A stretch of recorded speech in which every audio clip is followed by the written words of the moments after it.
ඔබේ බලශක්තියත් එක්ක ගත්තොත් කඩා වැටුණු කීපයක් තියෙනවා.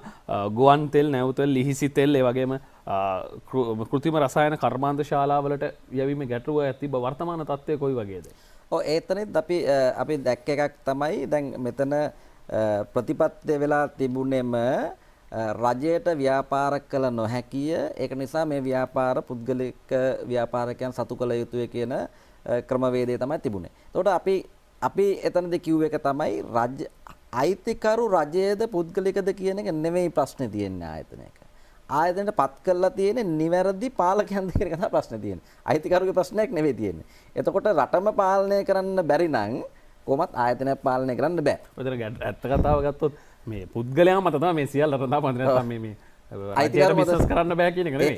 එහෙම සංකල්පයක් නෑ. එහෙම රජයට ව්‍යාපාර කරන්න බෑ කියන එකක් නෙවෙයි ප්‍රශ්නේ තියෙන්නේ. රජය විසින් කවුද එතෙන්ට පත් කරන්න කියන ප්‍රශ්නේ තියෙන්නේ. එතකොට දැන් බොහෝ වෙලාවට රජයවන් කරේ එක්කෝ තමන්ගේ පෙරදිච්ච മന്ത്രി කෙනෙක් එහෙම නැත්නම් විශ්‍රාම ගිය කවුරු හරි තමයි ඔය ආයතන වලට පත් කරේ. සියලුම ආයතන වල. එතකොට එහෙම පත් කරපුවාම ඔවුන් සමාට එතෙන්ට එන්නේ විශ්‍රාම දිවිය ගත කරන්න. එහෙම නැත්නම් අර තමන්ගේ දේශපාලන තිබිච්ච മന്ത്രിකම නැති වුණාම වෙන කරන්න ජොබ් එකක් නැති වුණාම වගේ තමයි ඒ තැන් වල ඉන්නේ. ඉතින් එතකොට කොහොමත් ඒක දුවන්න බෑ. එහෙම නැතුව මේක වෘත්තීය වශයෙන් දුවන්න ඕනේ. ඒක අයිතිකරු රජයේද කියන ප්‍රශ්නයක් නෙවෙයි එතන තියෙන්නේ. ඒක ආයතනයේ වෘත්තීය වශයෙන් දුවනවද කියන එක තමයි ප්‍රශ්නේ. එතකොට අපි බලපුවාම මේ ඊටාම ලාභදායී ලෙස පවත්වාගෙන යන්න පුළුවන් එක ගුවන් තෙල් කියන එක. මොකද ඒක විදේශ විනිමය ඊටා විශාල වශයෙන් ගන්න පුළුවන් දෙයක්. එතකොට මේක පුද්ගලිකකරණය කරන්න ඉතා තදබල වැඩපිළිවෙලක් තිබුණා. එතකොට අදටත් ඒකේ පොඩි අර නෂ්ටාවශේෂ තියෙනවා. එතකොට මොකද ඔවුන් ගෙන ගිය එක තමයි මේ රජයට මේවා කරන්න බෑ. අපිට මේක මීට වැඩිය කරන්න පුළුවන් කියන එක. හැබැයි අද වෙද්දී මම කියන්න සතුටුයි. දැන් ලෝකේ තියෙන සම්මතයක් මේ ෆුවල් අප්ලිෆ්ට් එක. ඒ කියන්නේ ඒකේ අදහස් තමයි ලංකාවට ඔය එයාපෝට් එකට එන ප්ලේන් අපෙන් ප්ලේන් කොච්චර ප්‍රමාණයක් අපෙන් කොච්චර තෙල් ගන්නවද කියන එක. එතකොට ඒ ප්‍රතිශතය 90%ට වැඩි නම් ලෝකයක පිළිගන්නේ ඒක ඊටාම හොඳ තත්ත්වයක් ලෙස. ඒක තමයි අපි කියන බෙන්ච්මාර්ක් එක වගේ තියෙන එක. එතකොට ලංකාව ඒක පසු කරලා තියෙන්නේ දැන් මේ වෙද්දී. එතකොට අර මං කියන අර ගෙන ගිය කතාවේ සත්‍යයක් නැහැ කියන එක දැන් පේනවා. මොකද ඒක දැන් කවුරු හරි කියන්න බලන ඒක මේ ඉබේ වෙච්ච එකක් නෙවෙයි. එතකොට අපි ඒක ළඟා කරගන්න අපි ක්‍රියාමාර්ග ගත්තා. එතකොට ඒ ගත්ත ක්‍රියාමාර්ග මොනවද කියලා බැලුවොත් අපි බැලුවා දැන් මේ සේවාව ගන්නෙ නැත්තේ ඇයි කවුරු හරි කියන එක. එතකොට ගන්නෙ නැති හේතු මෙන්න මෙහෙම තියෙනවා. එකක් තමයි දැන් අපේට දෙපැත්තෙන් තියෙන ප්‍රසිද්ධ තැන් දෙකක්. එකක් තමයි ඩුබායි අබුඩාබි වගේ ඒ පැත්ත. අනිත් පැත්ත සිංගප්පූරු.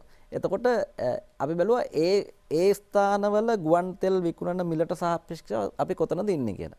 එතකොට අපි ඒක බලලා අපි අපේ වියදම අඩු කරගෙන අපේ කාර්යක්ෂමතාව වැඩි කරගෙන අද වෙද්දී අපි කියන්න සතුටුයි අපි ඒ මට්ටමට අවිල්ලා තියෙනවා. එතකොට අද වෙද්දී ගුවන් යානයක් ඩුබායි වල හෝ සිංගප්පූරුවෙන් ලබා ගන්න ප්‍රමාණය ඒ මුදලටම මෙහෙන් ගන්න පුළුවන්. ඉල්ලුමට සැපයුම ලබා දීමේ හැකියාව තියෙනවා. ඒකත් තියෙනවා. ඉල්ලුමට සැපයුම ලබා දීමේ හැකියාවක් තියෙනවා.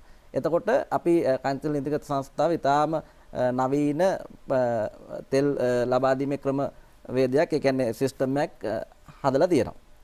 ඊට අමතරව තිබිච්ච එකක් තමයි දැන් ගොඩක් වෙලාට එන එකක් තමයි මේ ගුවන් සමාගම් පිළිගන්නේ නැහැ අපි විසින් හදපු මේ ගිවිසුම්.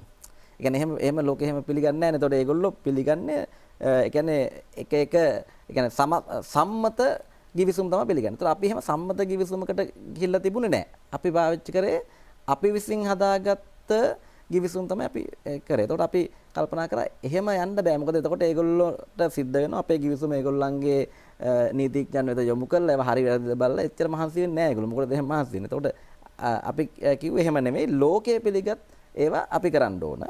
සහ ඊළඟ එක තමයි දැන් අපි තාම පුරුදු වෙලා තියෙන්නේ ඉන්වොයිස් එකක් print කරලා ඒක යට අස්සම් කරලා දෙන්න. හැබැයි ලෝකේ තියෙන ගුවන් සමාගම් හෝ නැව් සමාගම් එහෙම ඒවා දැන් කරන්නේ නැහැ. ඉලෙක්ට්‍රොනික ක්‍රමවේදයට තමයි යන්නේ. ඩිජිටල් ක්‍රමවේදයට. එතකොට දැන් මේකෙදි එන එකක් තමයි මේක සඳහා ඒ අවශ්‍ය කරන උපකරණ සහ සිස්ටම්ස් ගන්න ඕන.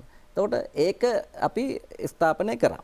ඒ වගේම අපි දැක්කා දැන් මේ ස්ථානවලට එන්නේ නැත්තේ අපේ විශ්වාසදායකත්වය පිළිබඳ ප්‍රශ්න තියෙනවා. දැන් සමහරවිට ගත්තාම අපි හිතුවට පුද්ගලික අංශයට දුන්නා මේක හරියට වෙනවා කියලා සමහර වෙලාවට ලාභයේ උදෙසාම මොන හරි දෙයක් කරොත් ඒතන තියෙන විශ්වාසවන්තභාවය අඩු වෙනවා. ඉතින් අපි මේ බ්‍රෑන්ඩ් එකක් ඒතකොට දැන් සමහරු මම දැක්ක මේ ඔය සමාජ මාධ්‍ය ඔස්සේ අපිට මඩත් ගහලා තිබ්බා මේ මොකටද බ්‍රෑන්ඩ් කරන්න කියලා. හැබැයි මේ සන්නාමය කියන එක ඉතා වැදගත්. මොකද මේ කණිතල මම දැක්ක මේ ළඟදිත් මේ කෙනෙක් කියලා දිනවා සමාජ මාධ්‍ය ඔස්සේ මේ කණිතල නිදිගත සංස්ථාව කියන්නේ මේ තෙල් බෙදාගෙන ඉන්න තැනක් කියලා. තෙල් බෙදාගෙන ඉන්න එතන ප්‍රශ්නේ තියෙන්නේ මේ කණිතල නිදිගත සංස්ථාව යනු කුමක්ද කියන එක පිළිබඳ හැම කෙනාටම අවබෝධයක් නැති එක තියෙනවා. නමුත් ඒක අපි දන්නේ ජනතාව කරද්දක් කියලා. මොකද කණිතල නිදිගත සංස්ථාව කියන්නේ මේ පිරවුම් මල් වල තෙල් බෙදාගෙන ඉන්න ආයතනයක් විතරක් නෙවෙයි. ඒක ගුවන් තෙල් විකුණනවා. ගුවන් තෙල් විකුණන්නේ විදේශ සමාගම් වලට. විදේශ ගුවන් යාන සමාගම් වලට. නැව් තෙල් විකුණන්නේ විදේශ නැව් සමාගම් වලට. එතකොට ඒ වගේ එතකොට දැන් ලිහිසි තෙල් කියන්නේ කෙලින්ම පුද්ගලික අංශයත් එක්ක කරට කර හැප්පෙමින් විකුණන දෙයක්. ඒකේ කිසිම අපි කියන මේ මොනොපොලි එකක්වත් එහෙම මුකුත් නැහැ. එතකොට අනිත් පැත්තෙන් ගත්තාම කෘෂි රසායන. ඒක තනිකරම පුද්ගලික අංශයත් එක්ක ගැටෙමින් කරන ව්‍යාපාර.